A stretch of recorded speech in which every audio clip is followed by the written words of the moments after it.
If you've been thinking about buying a house in the East Bay, you may have heard people talk about sewer lateral compliance, but what the heck does that mean, and why is it important? I've got the information for you coming right up.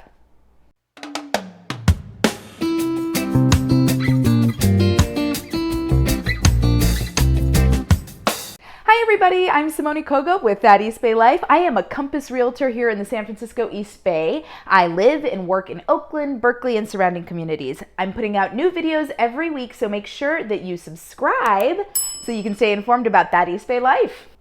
Okay, sewer lateral compliance. What is it? Well, let's first start off by talking about what a sewer lateral is. Okay, so we're going to have to talk about sewage a little bit. I promise I will do my best to keep it as clean as possible, but the topic is sewage.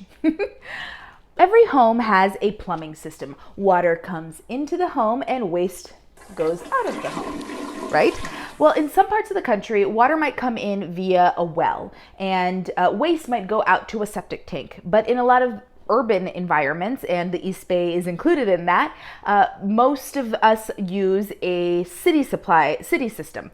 So the water comes from the city and the waste goes to the city as well. So in Oakland, Berkeley, Emeryville, the local communities around here, EB-MUD, or East Bay Municipal Utility District, is who is administering that process.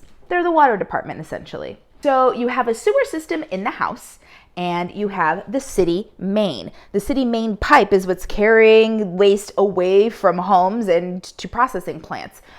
There is a pipe, essentially, that connects your internal home system to the city main. This is called the sewer lateral. It connects the two, and it runs usually laterally from your house to the main, wherever that may be. Now, here's the thing. In a lot of areas, the main is like underneath the street. It might be buried in the middle of your street, and your sewer lateral might go underneath sidewalks or curbs or medians. It might go underneath the street before it hits the main.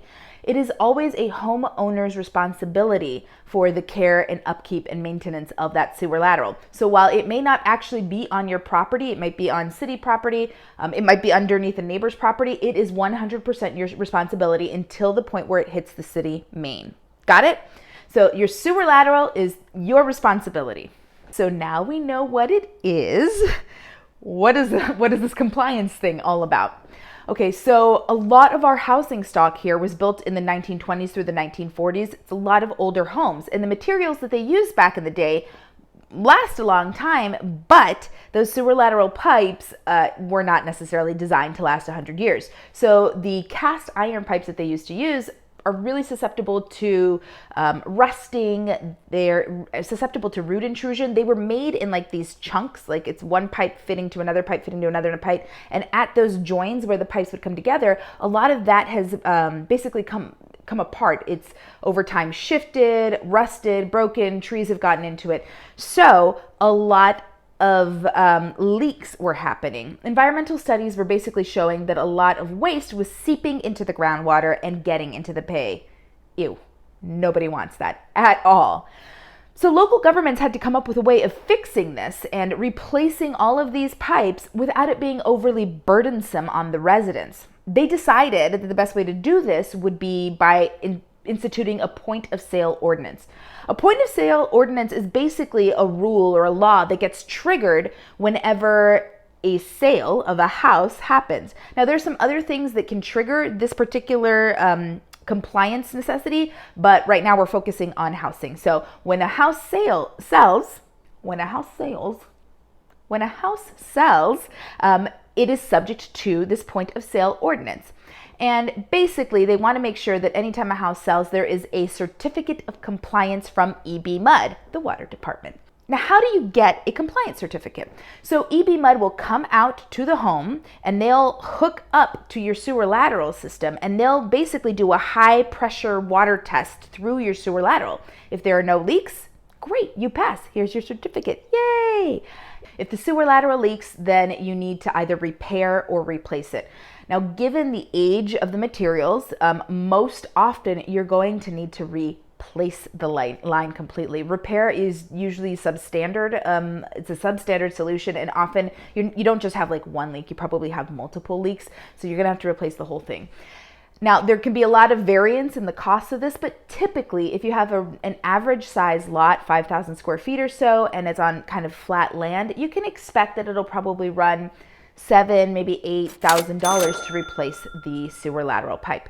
If you are in the hills and have like a really steep slope, if you've got an extra large lot, or sometimes I've seen that the city main is not actually in front of your home, it's behind. So your sewer lateral line runs out through your backyard, through your neighbor's backyard, in front of their house, out to the street behind them, because that's just what, the way the gravity flows, and it just makes more sense to go that way. Well, that means you've got an extra long sewer lateral line that needs to be replaced, and the costs are going to be higher. I've seen costs of as high as like $15,000 for replacement.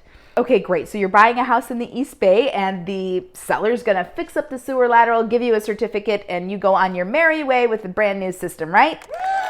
Not so fast. Okay, so here in the East Bay, we have had an incredibly hot seller's market for years and years and years. And a seller is just not particularly incentivized to put out money to do something when there's like tons of buyers coming to them, waving their dollars and saying, I'll do it, I'll do it, I'll do it. So sellers usually don't take care of this expense. They'll often include a copy of a quote from a local contractor that says how much it would cost for the replacement, but they're not actually going to do the work themselves. Rarely does that happen. Now, a buyer might want to do the work. They'll be like, okay, you know what? I really want this house, and I get that it's very competitive, so I'll offer this price. And to make it even easier for the seller, I'll go ahead and assume the responsibility. I'll do the sewer lateral work. I'll pay the $8,000 to get it done. Yay, except for not so much, because a buyer rarely wants to perform work on a property that they don't own yet, right? Like if this is a point of sale ordinance, this certificate needs to be in place when the property sells, but you don't want to repair the property that you don't own yet. So it's a little bit of like a chicken and the egg. Like, what do you do first? Look, East Bay Mud does not care whether the seller takes care of it or the buyer takes care of it. They just want it done. But they did recognize that this was kind of an awkward situation where a buyer isn't going to repair somebody else's home. I mean, what happens if you pay $8,000, you get the work done, and for some reason at the last minute, the sale falls apart. You decide you don't want to buy the house, or I don't know. The sale falls apart and you don't get that money back, and now you've just improved somebody else's house. It's not an ideal situation. So EB Mud basically came up with a system where, you know what, we'll give you a 6-month certificate that gives you an extension from after close of escrow to get the work done. So here's your 6-month certificate. Yay! Not so fast. So they require a $4,500 refundable deposit in order to give you that compliance certificate. So if you want to do the work as a buyer and assume the responsibility of taking care of that, you're going to have to not only cover the cost of the actual repair work, but you need to have $4,500 set aside at the close of escrow that you're going to give to EB Mud. Now, once the work is complete and EB Mud comes out, does their pressure tests, and everything passes, you get your compliance certificate, yay! And within a couple weeks, they refund you that $4,500. But it's really important to know that you should have money set aside when you're buying a home in the East Bay to take care of the sewer lateral work, which can be, $8,000. And, to take care of the actual deposit, which is $12,000, $13,000 altogether for all that. So on top of your regular closing costs, you want that. Now here's another little thing. In Alameda, in Oakland, and in Emeryville, and in Kensington, and Piedmont, and all that, that's the way things work. Berkeley actually created a different system, or they created another option. And I think it's a really, really great option. So if you're buying a home in Berkeley, pay close attention. You don't have to provide a $4,500 deposit. Yay! You just have to have a signed contract with a plumber or a contractor that's going to perform the work. So if you can provide evidence that you are in contract to perform this work after you close, That's totally fine with the city of Berkeley. They're like, you know what, that's great. Most contractors and plumbers are going to require a down payment, a deposit of some sort before they'll give you a contract. $1,000, $2,000, maybe 50% of the total cost. But that's significantly less than putting $4,500 on top of the cost that you were going to be paying to do the work anyways. So it's really helpful because in Berkeley, instead of the $4,500, you just need the deposit. And that's fantastic. Did you find this information really helpful? I think you might like this video I made too. If you're thinking about buying or living in the East Bay, subscribe. I've got really great info coming out every week, and I would love to see you again. Until next time.